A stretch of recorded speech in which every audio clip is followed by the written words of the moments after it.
Hello, everyone. My name is Larry Cole, and I'm host of COVID Impact 360 Conversations. And today I'm sitting with Doc Roy, our Chief Science Officer at COVID Impact 360.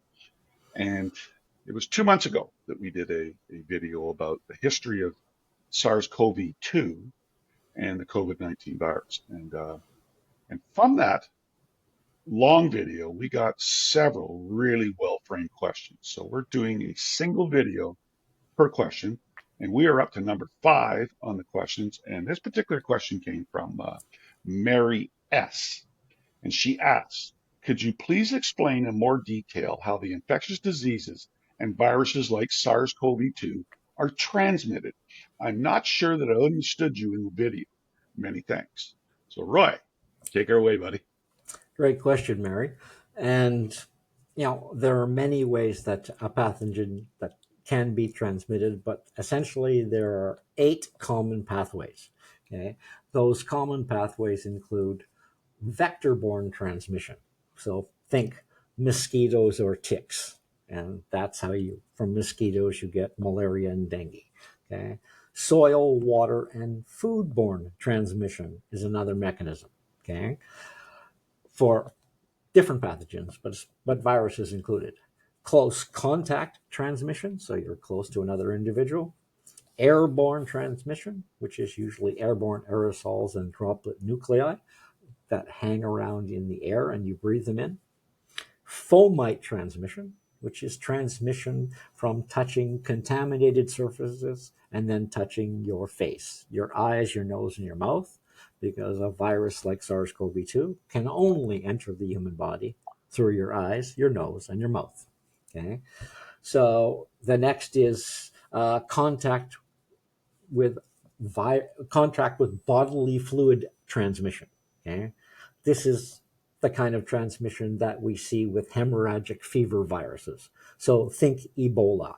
Okay, when near the late stages of the disease of Ebola, you're hemorrhaging inside your body, but some of that hemorrhagic fluid and blood plus copies of the virus can get out through your tear ducts, through your sweat glands, through the pores in your skin.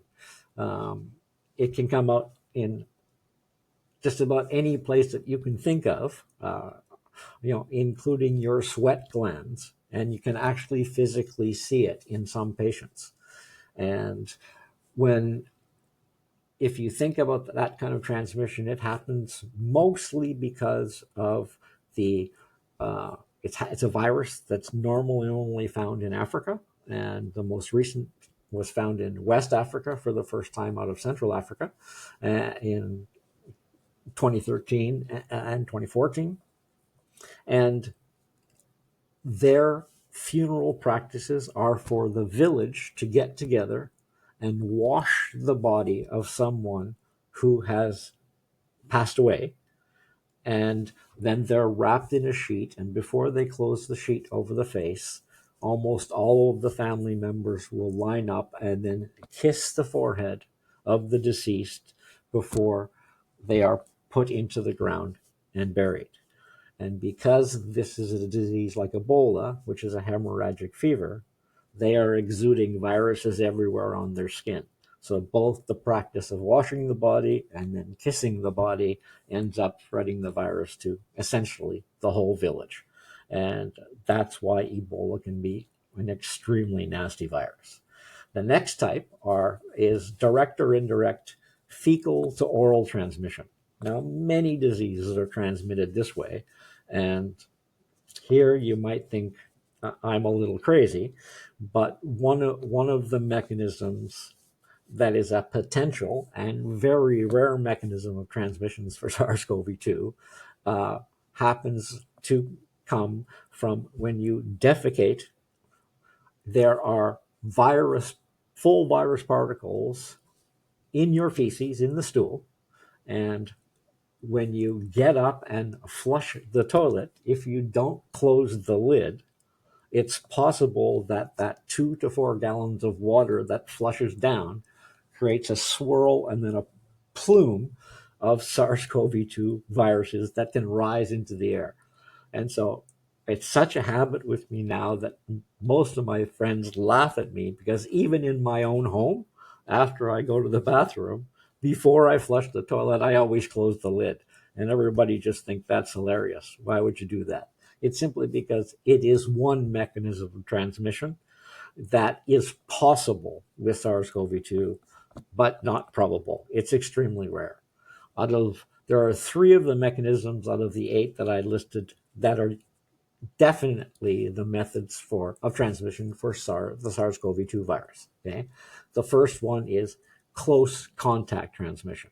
Okay, and these are from respiratory droplets that contain virus. Those droplets are just usually mucus and saliva bubbles that include a whole bunch of virions, copies of the virus, and they are usually greater than 5 microns in size, and they, when you talk across the table, if you cough, if you sneeze, anybody that's sitting across from you, if you're infected with it and they're not infected with it, that's a mechanism of transmission. Now, you're always going to read or hear that it's a 2 meter distance between them, or if you're in the United States, they're going to say 6 feet apart. Okay? Let me tell you that neither of those two have ever been actually measured. They're just a guess. You know, it is the approximate distance that normal respiratory droplets can fly out of your mouth during normal conversation when you're sitting across from someone. So that's why they use that distance range. But is it possible that it can go to 2.5 meters? Of course. Okay. And if you cough and sneeze, some sneezes can go out to 40 meters. So they can be pretty powerful. So the first type of transmission for SARS-CoV-2 is close contact transmission. And because of the way that it occurs, the CDC likes to call this type of transmission deposition. So direct deposition of what comes out of your mouth. You're infected, someone else isn't, and it gets onto their face or onto their hands. They touch their face, nose, mouth, and they get infected. Okay. The second one is called airborne transmission. And we know now that this is the primary mode of transmission, especially by late 2020.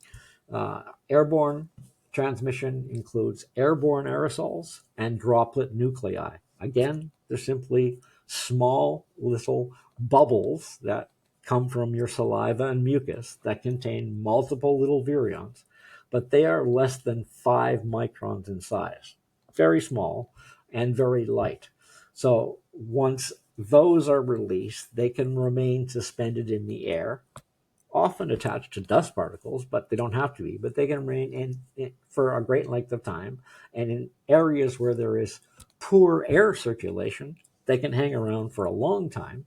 And so you simply have to walk through that space where somebody has coughed, sneezed, or released these small particles called airborne aerosols and droplet nuclei. You walk through that space, and as you breathe in normally, you're infecting yourself with SARS-CoV-2. The third type of recognized transmission for SARS-CoV-2 is called fomite transmission. Okay, this is where people get infected with SARS-CoV-2 from contaminated surfaces. I'm sure you all can recall 2020, whenever you got the groceries home, everybody would sit there and everybody was wiping off and disinfecting every single thing that they had bought from the grocery store, wiping all of the countertops, wiping all of the doorknobs. That's because one of the types of transmission of SARS-CoV-2 is from these inanimate objects called fomites. Okay, and a fomite is just an inanimate object that has virus on it. And where does that virus come from? Well, it comes from deposition, okay, direct deposition, and it also comes from airborne aerosols and droplet nuclei, because when they fall out of the air, which they will eventually do over time, they also land on those surfaces, on the countertops, on the doorknobs, on everything else. And so that's why it's always recommended that you use a disinfectant to wipe down surfaces daily and to reduce the transmission that is possible by touching those surfaces.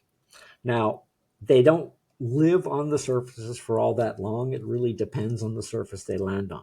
So if it land on an arborite top or a marble top or on a metal like stainless steel, well, these particles can last a while, from hours to days.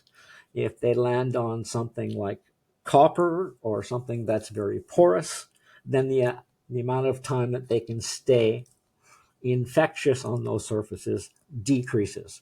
So it really depends on the surface that you're talking about, but the common surfaces are the ones that we mostly think of anyway.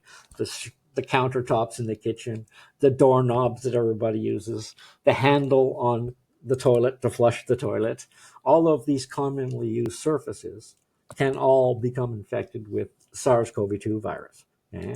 This, you must know though, is the